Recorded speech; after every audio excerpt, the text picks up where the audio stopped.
ॐ सहनाववतु सहनौ भुनक्तु सह वीर्यं करवावहै तेजस्विनावधीतमस्तु मा विद्विषावहै ॐ शान्तिः शान्तिः शान्तिः पठामि संस्कृतं नित्यं वदामि संस्कृतं सदा ध्यायामि संस्कृतं सम्यक् वन्दे संस्कृतमातरम् वाक्यकारं वररुचिं भाष्यकारं पतञ्जलिं पाणिनिं सूत्रकारं च प्रणतोऽस्मि मुनित्रयम्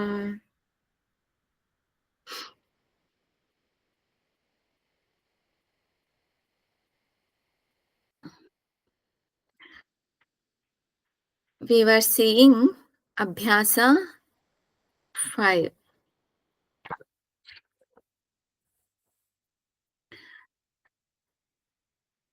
Who wants to say the, okay, how many of you memorized the Rama Shabda are similar to Rama Shabda?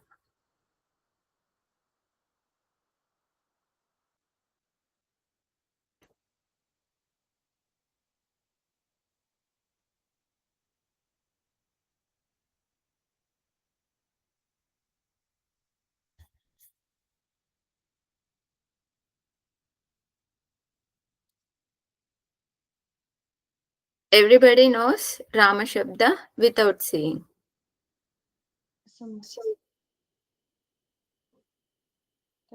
Others? रामः रामः रामः रामौ रामाः रामं रामौ रामान् रामेण रामाभ्यां रामैः रामाय रामाभ्यां रामेभ्यः रामात् रामाभ्यां रामेभ्यः रामस्य रामयोः रामाणां रामे रामे रमे रामयोः रमेषु हे रमा हे रमा हे रमा हे रमौ हे रामाः రమో ఎక్కడి నుంచి వచ్చింది? రామౌ అమ్మ షష్ఠి విభక్తి నుంచి ఏం చెప్పారో నాకు అర్థం కాలేదు. నెక్స్ట్ ఎనీ అదర్ శబ్ద? శిరీషాజీ, can you try without seeing? No, Purnaji, I don't know without seeing. Sorry. Okay. Shivananji?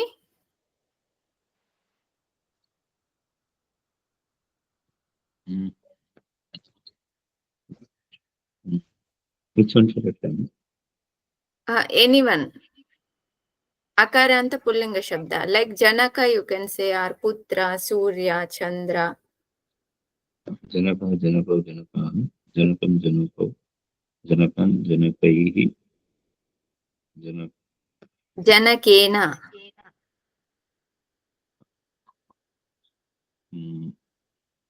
Janak. Janakena.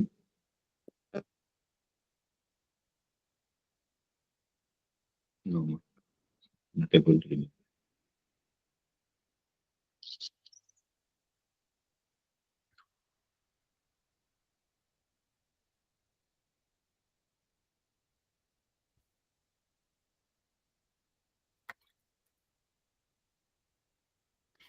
We have to memorize these shabdas. Otherwise, it will be very difficult to find out in Bhashya or Tika or in Shloka what is the Vibhakti, whether this is Subanta or Tiganta.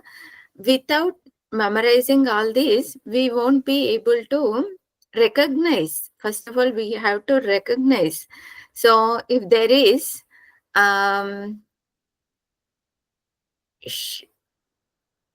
Padarthan, this kind of shabda is there.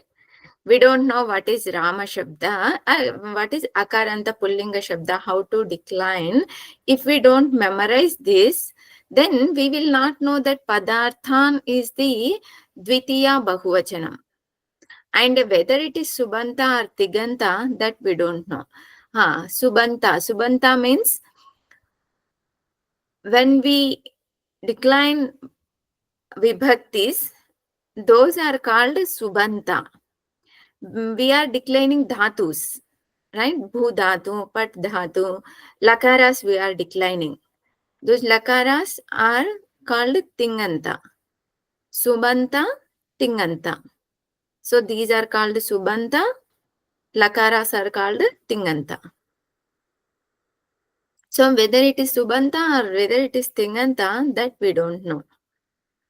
Subanta means noun, Tinganta means kriya.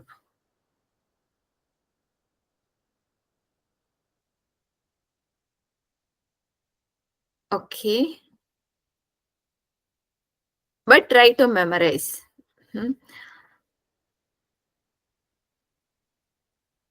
So we finished up to Sagara yesterday, right?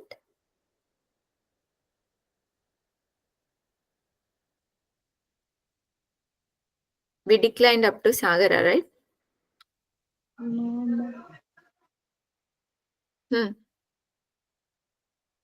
Prajna, we stopped up to Prajna? Okay. Loka. Yes, now at least you can tell the with seeing Loka. Shirishaji?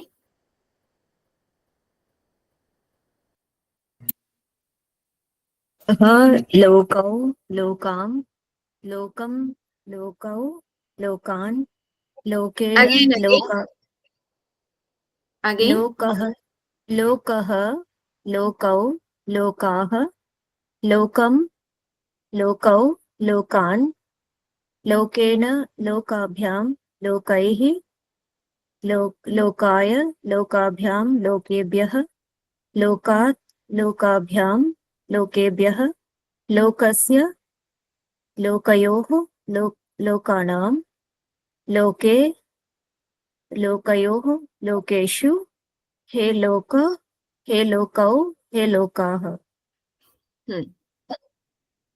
Next, what is the Shabda? Upadhyayah. Shivananji, can you try Upadhyayah? Upadhyayah, upadhyayah, upadhyayau, Upadhyayau. upadhyayau, upadhyayah, upadhyam, upadhyau, Upadhyayam. upadhyayam, Sorry, upadhyayam, Upadhyayam. upadhyayam, upadhyayau, upadhyayan, upadhyayena, upadhyayab, upadhyabhyam, upadhyabhehi, Upadhyayabhyam. upadhyab, upadhyabhyam, Yab. upadhyab, Upadhyayabhyam. where is that word in this actually? Page number which one is that in the 10th page number. Second line, last word. okay. Upadhyayah, upadhyayah, upadhyayau, upadhyayah, upadhyayam, upadhyayau, Upadhyayam. Dvitiya ekavachanam. Upadhyayam. upadhyayam, upadhyayau, upadhyayan, upadhyayena, upadhyayabhyam, upadhyayaihi, upadhyayah, upadhyayah, upadhyayaya, upadhyayabhyam, upadhyayebhyah, upadhyayat, upadhyayabhyam, upadhyayebhyah, upadhyayap, upadhyayasya, उपाध्यायोः उपाध्यायानाम् द्विवचनम् उपाध्याययोः उपाध्याययोः उपाध्याययोः उपाध्यायानाम्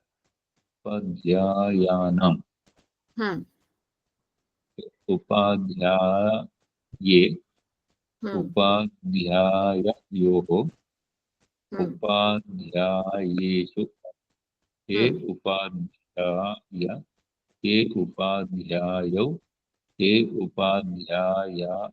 ये उपाध्यायाः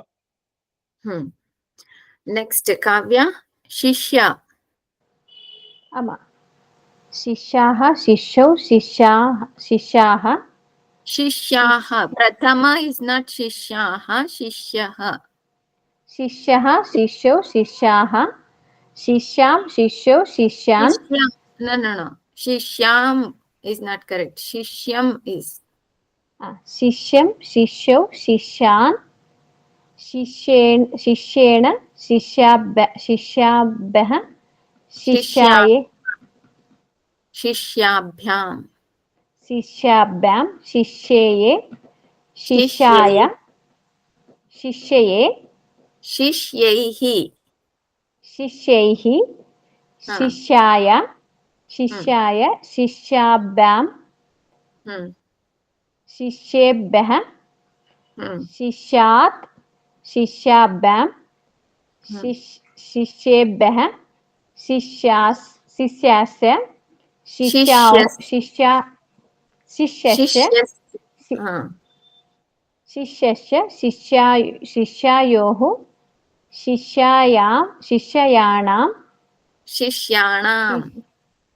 शिष्याणां शिष्योयोः शिष्येषु हे शिष्य हे शिष्यौ ये शिष्याः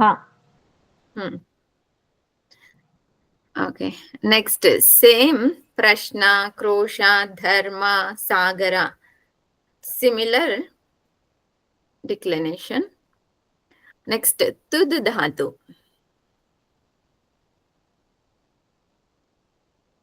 tud Shirishaji, can you decline tud dhatu?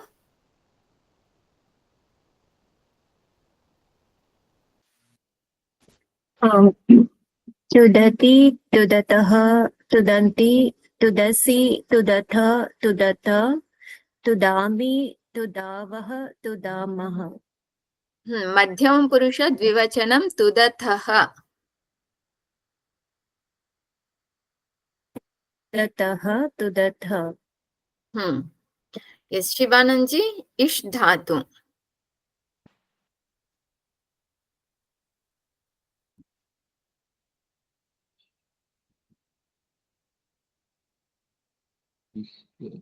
इष्यति Amma correct नो इच्छति इश becomes इच्छा इच्छति इच्छतः इच्छन्ति इच्छति इच्छतः इच्छथ इच्छामि इच्छावः इच्छामः मध्यम पुरुष द्विवचनम इज व्हाट मध्यम पुरुष द्विवचने इच्छतः यस नेक्स्ट काव्या स्पृश धातु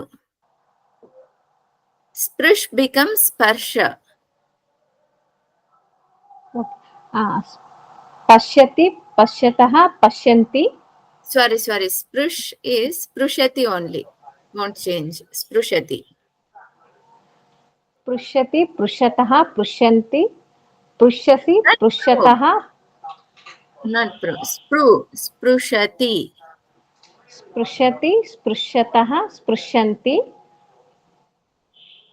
स्पृश्यसि स्पृश्यतः स्पृश्यात् स्पृश्यामि स्पृश्यत पृश्यामि पृश्यावः पृश्यामः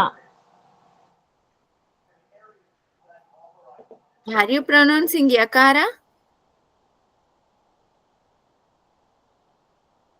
sprushami you are saying or sprishyami पृश्यामि पृश्यावः पृश्यामः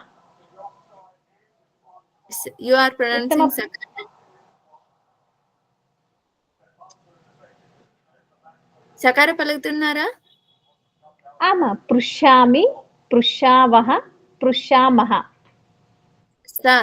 సకార. स्पृश्यामि स्पृश्यावः स्पृश्यामः next Anusha ప్రచ్ ధాతు. पृच्छति पृच्छतः पृच्छन्ति पृच्छसि पृच्छतः पृच्छथ पृच्छामि पृच्छावः पृच्छामः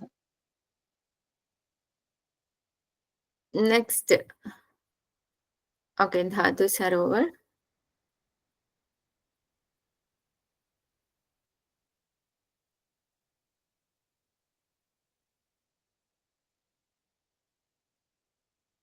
We saw the meanings abhitaha, paritaha, samaya, nikasha, ha, prati, anu.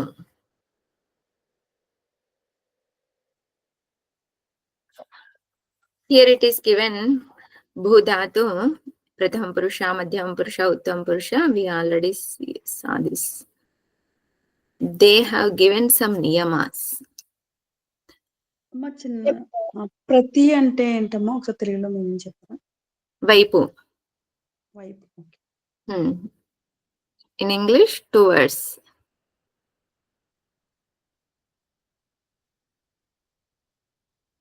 అమ్మ ఇంకో చిన్న డౌట్, క్రోశః అంటే ఏంటమ్మా? అంటే విభక్తుల్లో ఉంది కదమ్మా నౌన్స్. Kroshaha, shapam. శాపం. Okay.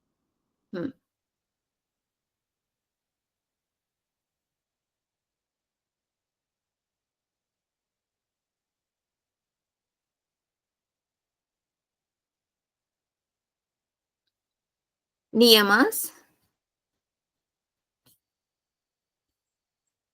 Karta will be always in prathama vibhakti. Example, Ramaha patati. We already saw this niyama. Karta will be always in prathama vibhakti.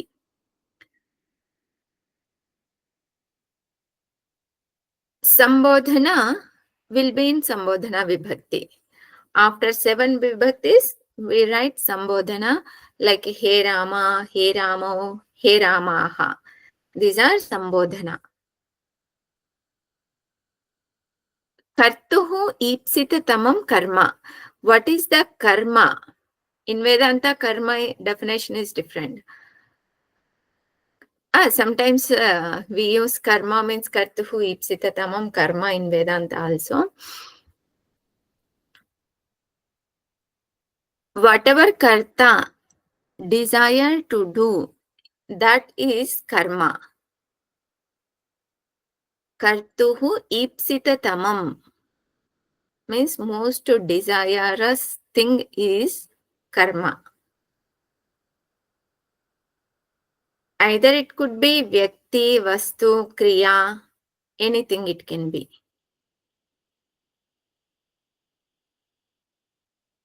Like we saw many examples. Ramaha vidyalayam gacchati. Then vidyalayam is the desirous thing. Rama has desired. That vidyalayam is desired. Therefore, it is karma.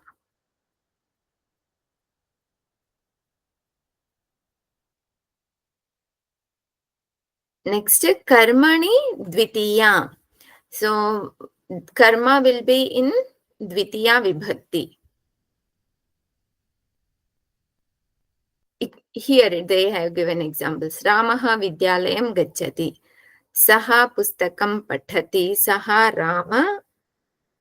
Ramam pashyati. Saha phalam ichchati. So here vidyalayam is the karma. Here pustakam is the karma. Ramam is the karma. Phalam is the karma. Prashnam is the karma. Like that, karma will be in dvitiya vibhakti. Abhitaha, paritaha, samaya, nikasha, ha, prati, anu. All these, any of these shabdas, when it comes, then Karta will be in Dvitiya Vibhakti. Karta will be in Dvitiya Vibhakti. Abhitaha, Paritaha, Samaya, Nikashaha, Prati, Anu. If these shabdas are there, then Karta will be in Dvitiya Vibhakti. Example is given. Gramam Abhitaha. Gramam. Gramam is the, here it is Dvitiya Vibhakti. But it is subject only. Two sides of village. If we want to say in English, we use Shashti. Two sides of village. But here we use Dvitiya Vibhakti. Gramam is Dvitiya Vibhakti. Gramam Abhitaha. So it is easy whenever these words are we see, then that subject should be in Dvitiya Vibhakti. Vanam Nikasha Samaya Va. Vanam Nikasha. Nikasha Samaya. Both shabdas are there. So we can use the Vana shabda as Dvitiya Ekavachanam Vanam. Near forest.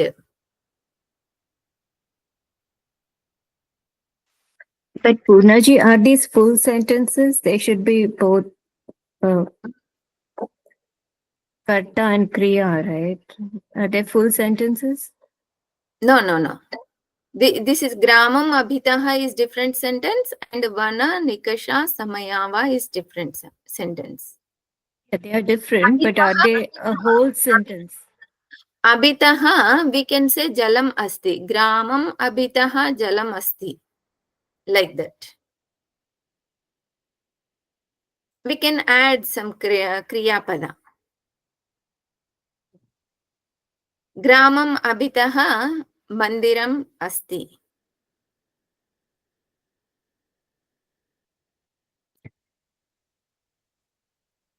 అమ్మా వనం నికష సమయ అనేది రెండు అవ్యయ పదాలు వచ్చినాయి కదమ్మా ఇప్పుడు Yes. వస్తాయమ్మా కొన్ని అవయవాలు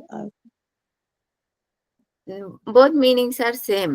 Nikasha, Va means R. O-R-R.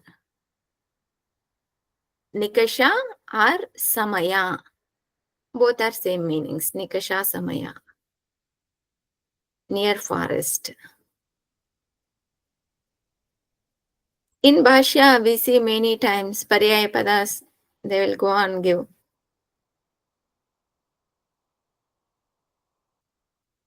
Up to this is clear?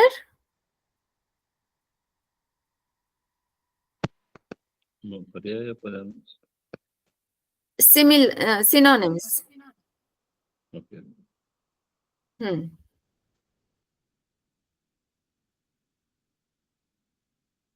In Brihadaranyaka, that earlier Prana Shabda came in first chapter. Prana Shabda, how it has formed? Ana Shabda. Ana Shabda replaced by Praniti. That Ana and Prana are Paryayavachi Shabdas.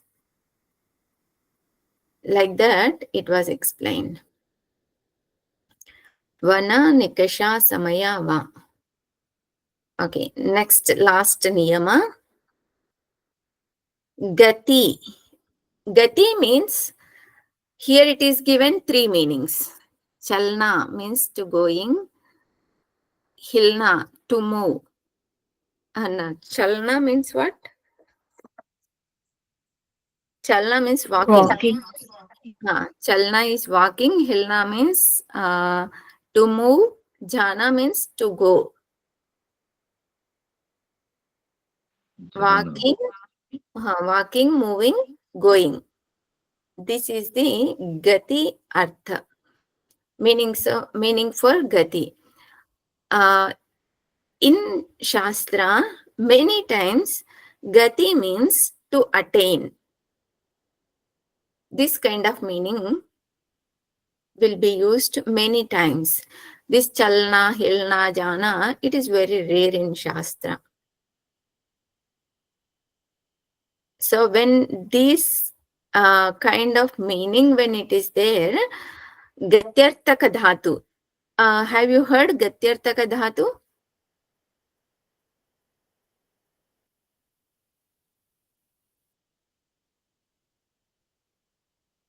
In gatau.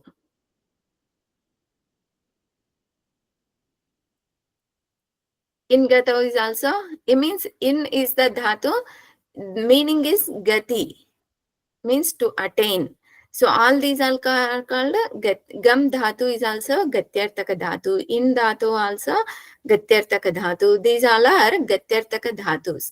Whenever this gatyartaka dhatu comes, then dvitiya, the subject will be in dvitiya vibhakti.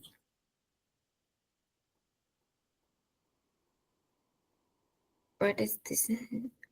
Gramam. Here it is not clear. This is gramam gacchati.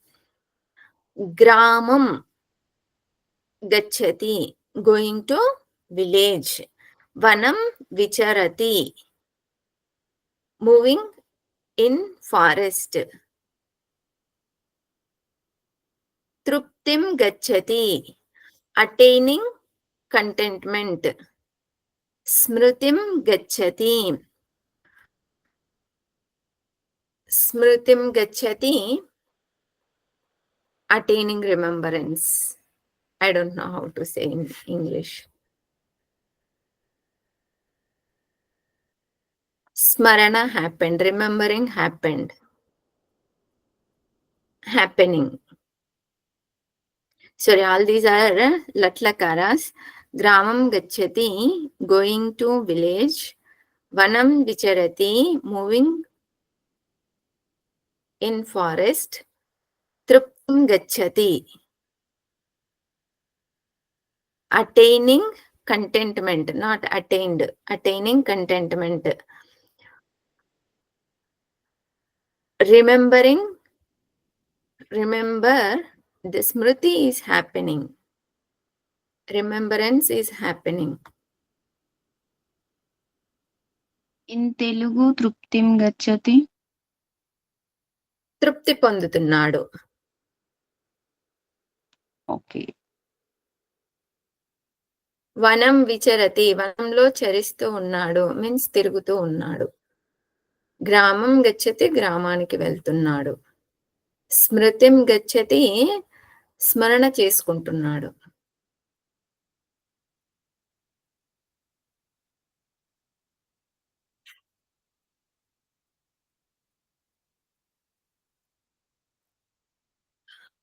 Up to, is this clear? Yes, sir. Yes, sir. Next, Abhyasa 5 examples. Ramaha gramam gacchati. Kavya? Ama.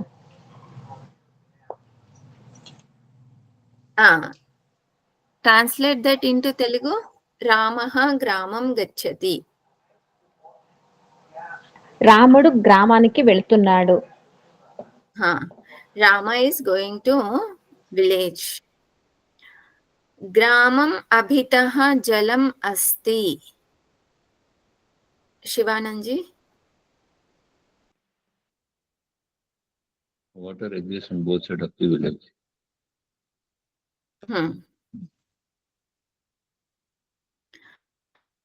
Gramam paritaha vanam asti.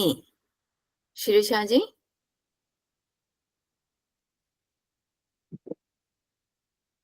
There are forests on four sides of the village. Gramam samaya pathashala asti. Jaya? గ్రామానికి సమీపంలో పాఠశాల ఉంది. Near the village, school is there. విద్యాలయం నికషా వనం అస్తి. విజయాజీ. విద్యాలయానికి సమీపాన వనం ఉంది. Near school there is a forest. दुर्जन के लिए खेद है. ओके, हाँ दुर्जनम. అనుష. దుర్జనుడు దుఃఖిస్తున్నాడు. విద్యాలయం ప్రతి గచ్చతి. శిరీషాజీ.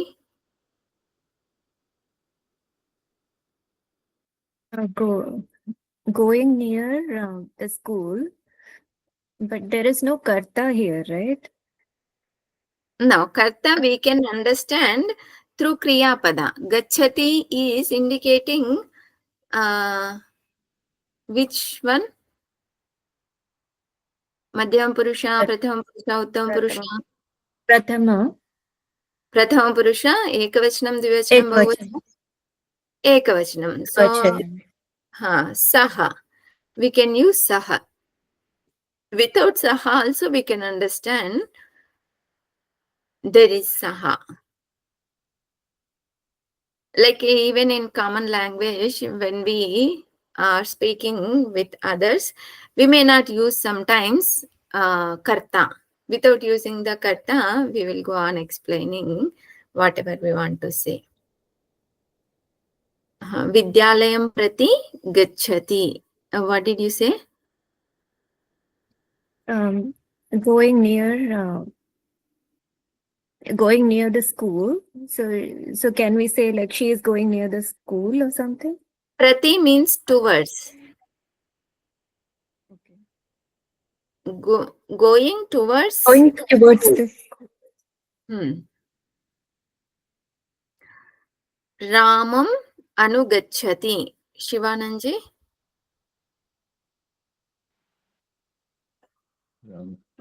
Ramam anugachati. Going behind Rama. Going behind Rama or following the Rama is also same. Anu is also following. So we can say following the Rama. Gruham gachati. Kavya. గృహానికి వెళుతున్నాడు. Going to house. Kroshaha gachati. Jaya. కోపగిస్తున్నాడు. Kroshaha శాపం. అతడు కోపగిస్తున్నాడు. Krosha is curse. శపిస్తున్నాడు అనే క్రోష.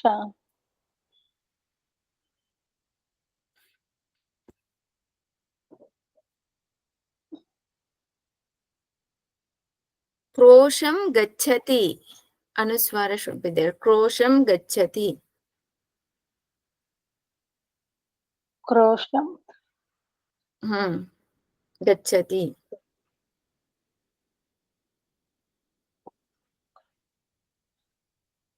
అతడు అమ్మ క్రోషం అంటే కోపమా శాపం కదమ్మా. శాపం. అతడు శపిస్తున్నాడు.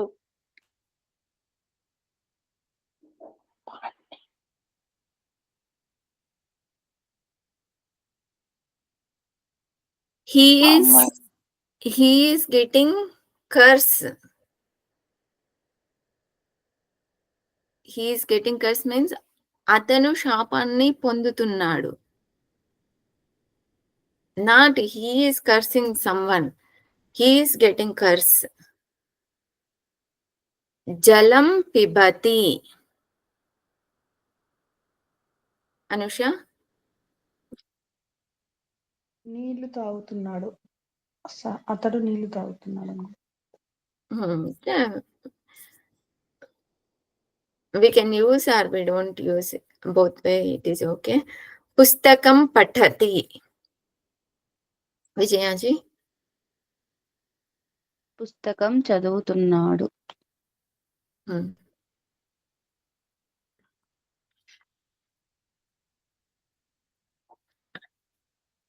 बालकः विद्यालय को जाता है.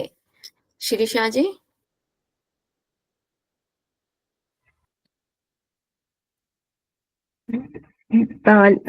बालकः विद्यालयं गच्छति. Second one, Shivanand ji. बालिका विद्यालयं प्रति गच्छति. गच्छति. Yes, gachati. First strilinga, pullinga, napumsakalinga, for all we use same. Okay. Intiganta. कन्या फल चाहती है. కావ్య కన్యా ఫలం కోరుకుంటున్నది. కన్యాం ఫలం ఇచ్చతి. అగైన్ కన్యా ఫలం ఇచ్చతి. నెక్స్ట్ విజయాజీ. గురు ప్రశ్నం పృచ్ఛతా హై. గురుః ప్రశ్నం పృచ్ఛతి. గురుః ప్రశ్నం పృచ్ఛతి. నెక్స్ట్ జయ పుత్ర ఫూల్ ఛూతా హై. పుత్రః పుష్పం స్పృశతి. స్పృశతి. స్పృశతి.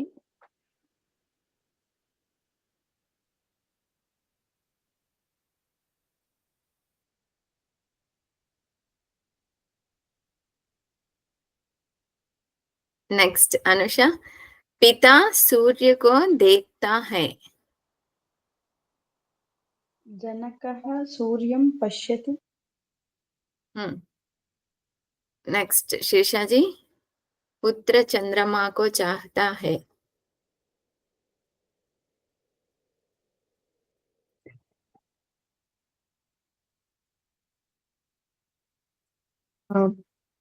पुत्रः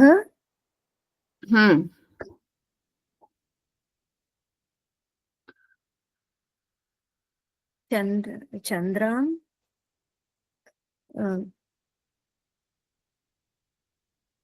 इच्छति.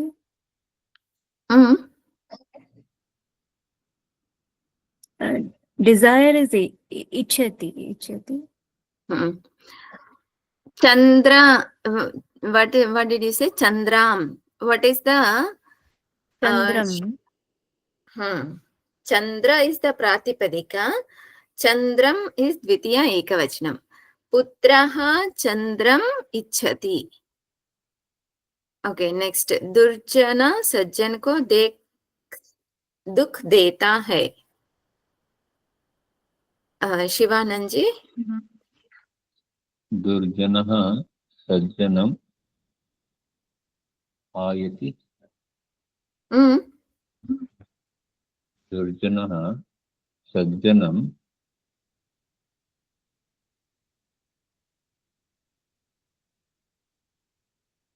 You can look at the, if you have PDF and all, you can look at the Ayati. Ayati. तुदति. Okay, ha is the avyaya shabda. Ha shabda we cannot decline. How it is? How it is? Instead of dukam only it is. Tud is the dhatu. Tudati. दुर्जनः But Purna ji, But Purnaji, in that previous one, right? There is an example which says Ha Durjanam. Ha, it was not declined. It's just ha only. Ha is ha durjanam. He feels dukhi. He feels miserable.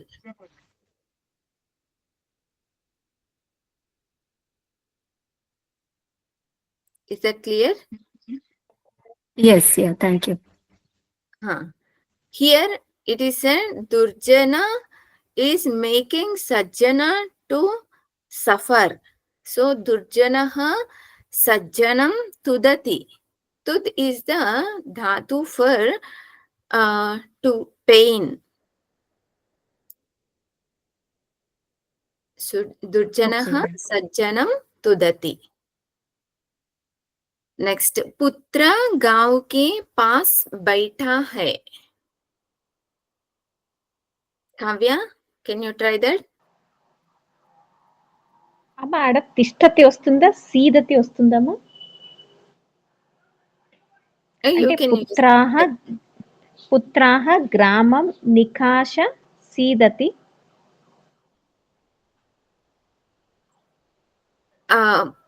not putraha, putraha. एकवचन. పుత్రః గ్రామం నికాశ సీదతి. It is not nikasha. Vaipu, gramam vaipu. Which shabda we should use? నికష. Prati. Gramam prati. Okay అమ్మా. Tishtati. Sidati or tishtati. Sidati. Sidati is the appropriate word. Putraha gramam prati sidati. సీదతి. Okay అమ్మా. Prati will come towards this. Yes. Gaon ke paas means towards village, right? Near gaon ke paas. Near village. Near village. Okay, near village. నిక్కష Then nikasha, samaya, nikasha.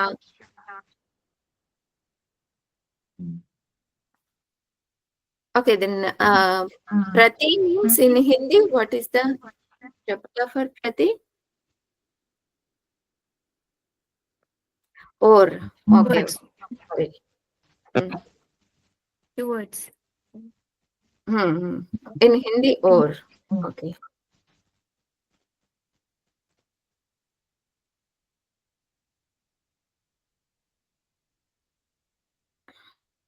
Sameepa, samaya, nikasha. Okay. Putraha. Pass అంటే సమీపం. సమీప. పుత్రః గ్రామం సమీపం సీదతి. Not samipam, samaya or nikasha. Nikasha sidati. Next one. विद्वान धर्म की ओर जाता है. अनुषा. ప్రాజ్ఞః ధర్మం అనుగచ్చతి.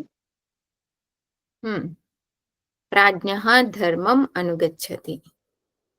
गुरु के पास शिष्य बैठा है. जया.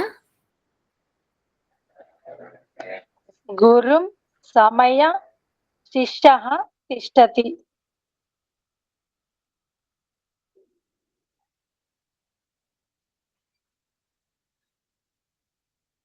गुरुं समय शिष्यः तिष्ठति सीदति. शिष्य समुद्र को पूछता है. विजया जी. शिष्यः समुद्रस्य विषयं पृच्छति. Samudrasya, which vibhakti?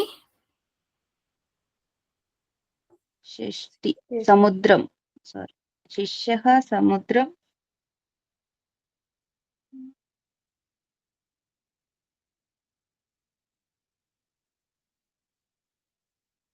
सागर पृच्छति शिष्यः समुद्रं पृच्छति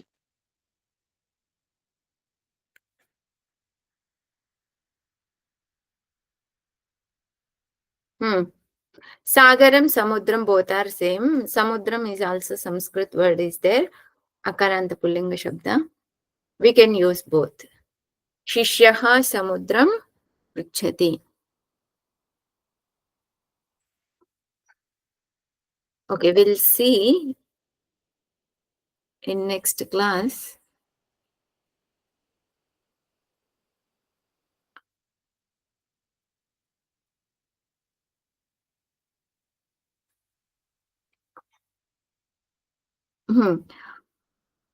Okay, who wants to explain this line? Not so far, whatever we have knowledge, with that we can explain this line very simply. I will read once. Akhandananda Sambodhaha iti padena tvam pada lakshyartha uchyate. Up to this, anybody wants to try?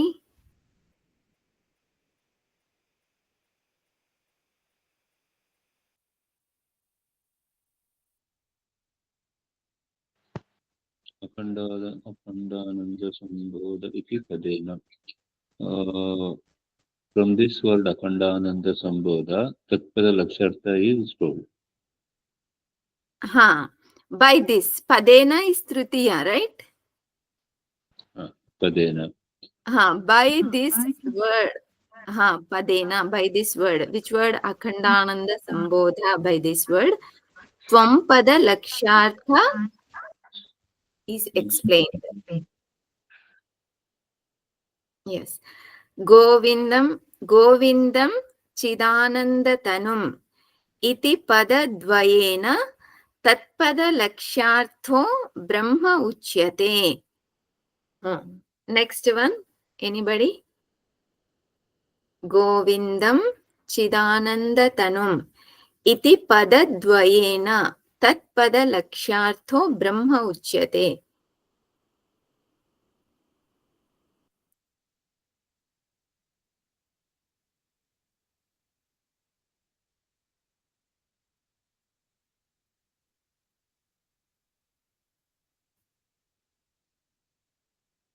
Nobody?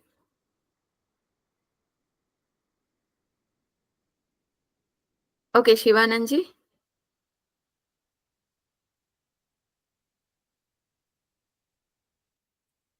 Shivananji left. Oh. So Govindam, Chidanandam, these two padas probably speak about, we have to see the Tatpada Lakshyartha. What is Tatpada Lakshyartha? The Supreme Brahman. Tatpada Lakshyartha is Brahma. That Brahma is indicated by these two padas, Govindam, Chidananda Tanum. By these two padas, Tatpada Lakshyartha is explaining. This way, we have to try the meaning slowly. So we'll see next what are the sandhis and vibhaktis are given, and also kriya padas in next class.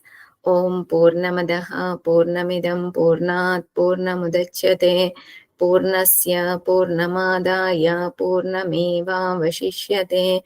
Om Shanti Shanti Shanti. Harihi Om Shri Gurubhyo Namaha. Harihi Om.